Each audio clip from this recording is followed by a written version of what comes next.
What's up, preppers? Welcome back to another video. Now, is economic collapse something you're preparing for? And is it something that's potentially a threat here in the UK? So first we're going to take a look at that and the potential ways we can prep to combat that eventuality. So, recent article on foreign policy. This is quite a while ago now. This is when we dipped into that recession in February.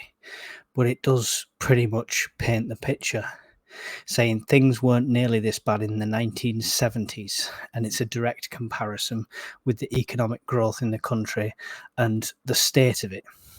And it seems like a lot of politicians are just burying their head in the sand in this one. And there doesn't seem any sort of drastic change scheduled party to party. So even with an upcoming election, nobody seems to have a solution for this. Now, a lot of the American channels are talking about this in America because of the way things are going there with the dollar. And whether we like it or not, that has a knock-on effect to the entire world, because the dollar is one of the currencies that most people trade in. So as well as our own issues with financing and budgets, then we have that knock-on effect if something does happen to the States. So what's going on with our economy? Now, anyone who's not been under a rock knows the cost of living in this country at the moment is ridiculous. I did look at some government sites and things like that kind of sugarcoat it all.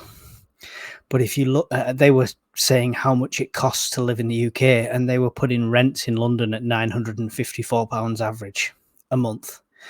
Now, I know that's a lot of crap, because I'm looking for a house at the moment in the northwest, not even in the capital city, and we're looking the budgets between £1,000 and £1,500 to get a 3-bedroom house, a very basic 3-bedroom house, nothing massive, nothing extravagant. So in London, I know they're a lot more than that. And this is happening all over the country. I don't know how anyone could sustain themselves with a single wage.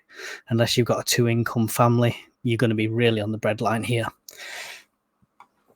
Now, the wage growth over the last few years with inflation, on average, is about 5%. So you can see these figures at the top. This is the total pay nominal and regular pay nominal. But this red line here is regular pay real. Yeah, so this takes into real world situations. And down here, it was negative year-on-year change. And at the moment, we're at 1.9%. Now, everyone likes an increase in pay, you know, a 2% wage rise, lovely. Now, the problem with that is everything else is going up at a much higher percentage. And you've probably noticed in the supermarkets, like I have, little things like you go to get a can of something that you usually get, and it's gone up in price, and it's noticeably gone up in price, not by pence, but by quite a lot. And I thought, how accurate is this? Is this just me remembering wrong? So I did a bit of research, and I'll show you these websites now. This one is based on Asda's Just Essential range. Now, across 121 products, it's gone up on average 10 pence, and it's a 9.9% increase. In real world terms, some of the things are ridiculous. So chili con carne in a can, this little chili can, and I know that's quite a popular one with preppers because it's a meat sauce and it's canned, so it's one that a lot of us might get. In April 2023, that was 97 pence. In April 24, £1.85. That's a 90% increase. Next one down, chips, 47% increase, up by 52p. Chicken and veg curry in the essentials range. The reason I'm looking at the essential range is because we talk about budget preps all the time, and this is the bottom end of the scale. Now, the brand names haven't gone up as much in a percentage wise. They've still gone up 6 or 7%, like on Heinz beans, but they're already a quite high price. So it's all about the money saving side of it. That's why we're looking at this range. But you just look down this entire list, you can put even the meats. The beefsteak's gone up by 20%. Yeah, everything has just started to go up massively. there. That's the Asda one. Tesco's own brand is called Stockwell & Co. Let's just go to the top there. Average up 4 pence, 6.1% increase. Doesn't sound that bad. Go to the real world terms, and it's a 54% increase in tomato ketchup. It's a 33% increase in marmalade in a year. This is 1 year. 33% price increase, and you got a 2% pay rise. You see where it doesn't add up. You see why the cost of living is getting worse. And then Sainsbury's as well. I wanted to look at some certain things. So I looked at the oils in Sainsbury's, because obviously as preppers, it's one thing we look at, oils. They're up 0.68 on average, 20% increase on average.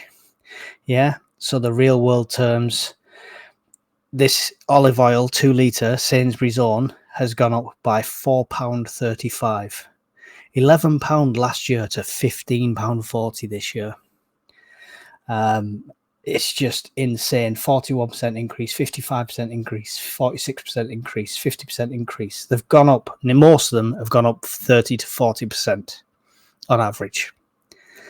How they get the 20%, I've no idea. They probably go right to the bottom and there'll be one that's 2%, which averages it all out. But it's ridiculous. The stuff you need, the stuff you buy, the stuff in bulk as a prepper has gone through the roof. This is the cost of living. And the wages just don't marry up. And there's no solution to this in the short term. I can't see any way to quickly fix this. It's all right saying they'll cut this and they'll change that and they'll give you a bit more of a tax allowance, but it's 2 and 3% difference in your salary. No way they're going to turn around and give everyone a 30 to 40% increase in salary to match the food inflation. So it's just a situation that is getting worse and worse. Now, that doesn't mean economic collapse, obviously. It just means it's getting a lot more expensive to live here. You'll get a lot more people leaving, going to different countries, or just living below, the breadline. It's detrimenting people's lifestyles. It detriments people's health as well, mental health, where they can't provide for their family. So there's a lot of stuff, and it just seems to be constantly getting worse. And will this hit the point of collapse? We don't know.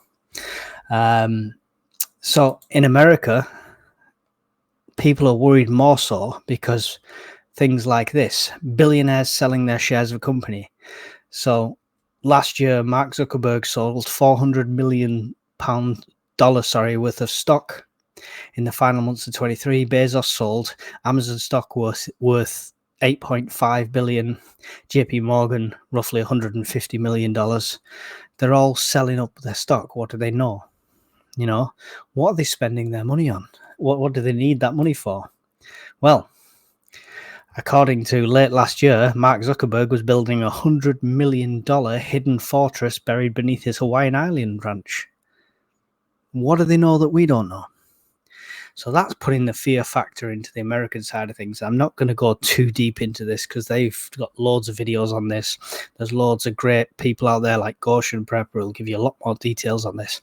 But it's more the knock-on effect for the UK that we're worried about, and the cost of living here. What can we do about it?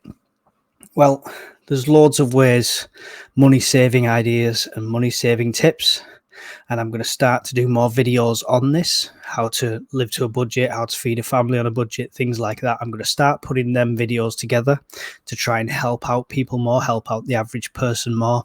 Little hints, tips, tricks, things like that, especially when it comes to waste. Now, one thing, I'd love to do, I need to get that off the screen because it's just scrolling all over the place with that advert is doing me head in. I'll pull it back up in a minute for some more stuff. But one thing I would target is self-sufficiency. Now, you might not be able to go fully self-sufficient. You might not be able to grow enough food, etc., sort of thing. If you can, brilliant. If you've got that option, superb. But if you're like me, you're in a smaller urban environment, you probably can't be fully self-sufficient. But just think of it as every little helps. If you've got power packs and stuff like that, solar chargers, use them. Use them regular. You know, use this when the sun's out and we've got a good summer. Use your solar chargers, then use them to power something. Doing a wash, charging your phones, things like that. Anything you can reduce your energy bills by. So it's not changing it up. It's not becoming completely off grid, but you're definitely going to reduce your bills on that front. Grow what you can. You know, even if that's a pot with like 6 potatoes in that will do one meal, that's one meal you didn't have to pay for. So as whether that level's this big or whether it's full scale, get on the journey towards self-sufficiency as much as possible. And there's loads of channels out there. I've linked to quite a few of them. Check out my podcast. I've interviewed quite a few of them. So the self-sufficiency people, follow them. They'll give you good ideas for that side of things. But that's what I'd recommend with regards to money saving. Like I say, I will be doing some video series soon. Now, what do you do with your money? This is the thing, because if the economy keeps going this way, we've got chances of banks collapsing. We've seen it. We've seen big banks collapse. We've seen big banks closing. We've seen them reduce in size. It happens. It's happened all over the world. And this could be signs that it's going to happen again. So then should you stick all your savings that you manage to save, if you manage to save anything, into an ISA, into a bank? The old logical part of me would say, yes, put it in a bank, gain the interest. But the interest is nothing compared to the interest on goods and metals and commodities at the moment. Yeah? Just think about it. If you bought a bag of sugar for 50p last year and it's worth £1 this year, that's a no-brainer. Yeah, that's a small scale. On the bigger scale of things, you've got to look at precious metals. If you have enough to save, put it into something that can be used as a commodity, something that can be used to barter or sell, you know, something that doesn't depreciate especially. Okay, if it can increase in value like precious metals, brilliant, but otherwise something that doesn't depreciate. Yeah.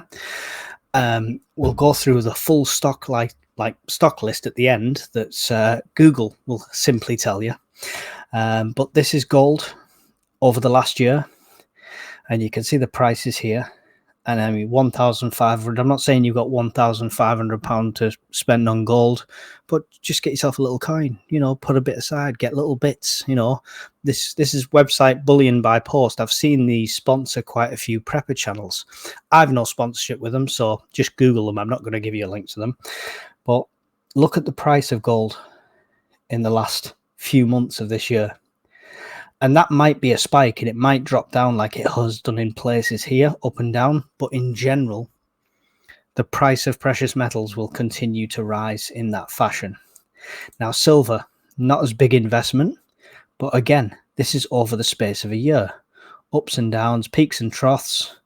Over time, it will climb and climb and climb. It's dropping again here just at the moment, but it's still going to go up and down, and it's going to maintain its value, if not increase in value.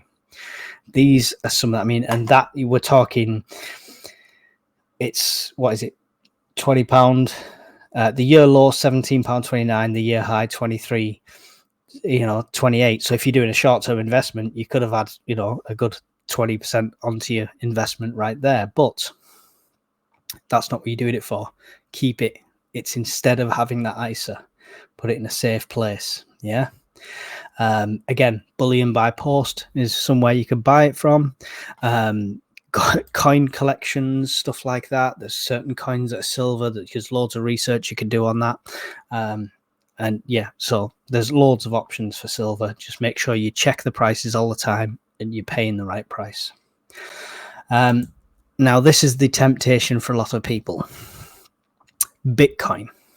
Because let's face it, eventually they want to get rid of money, right? They want to go fully digital with everything. Not with Bitcoin. They want a centralized currency that they can control. I think that would be a disaster. But nevertheless, that's the route they're going. Bitcoin has massively increased in value. Some people's made loads of money off it. Personally, if you want to speculate over weeks and months, go for it. But as a long-term investment as a prepper, I would avoid this like the plague. Now, you might see that as bad financial advice, but this is a digital currency. And half the things we're prepping for would make digital obsolete. So depending where your mindset's at, where you're going, just bear that in mind when you're looking to invest in that way. So, I mean, that's your precious metals. There's also platinum, very expensive, very unstable. I actually lost recently. So just make sure you look into it before you do it yourself. Now, these are simply items to barter. This is just how Google comes up with this, just random algorithm. But a lot of it does make sense. Alcohol, first aid, batteries, cigarettes, they could be worth gold one day if we had a complete collapse. If you read any of the 1 second after or 1 year after books by Forshan, then you'll know. But basically, anything you're prepping now could be a commodity. Now, you don't want to be giving up your family's food supply, but if you say you're stockpiling sugar, just once you've got your levels to where you want to be at, just start adding more to that. Think of bartering purposes, alcohol, antiseptic, a drink, obviously it's cleaner fuel for fire. It has multiple purposes. It's always going to be worth something. So think about barter items when you're looking at your preps. That's the only way I could suggest, apart from being thrifty, that's the only way I could suggest combating what could potentially be an economic collapse. So that's my 2 cents. Ideally, you're completely self-sufficient. None of this bothers you. If not, let's start thinking about how we can prepare for this eventuality. It might not be a collapse. It might not be an overnight collapse, but we can see the prices going up dramatically in the last year or two, at least. Hope that helps somebody. Please drop your comments in below. Let me know your opinions. There's always something I've missed. There's always somebody to correct me. There's always somebody to pull me up saying I've done something wrong. But that's what I'm here for as well. I'm here to learn just as much as you. This was just my quick overview of it. So thanks for watching, guys, and I will see you all in the next video. Bye.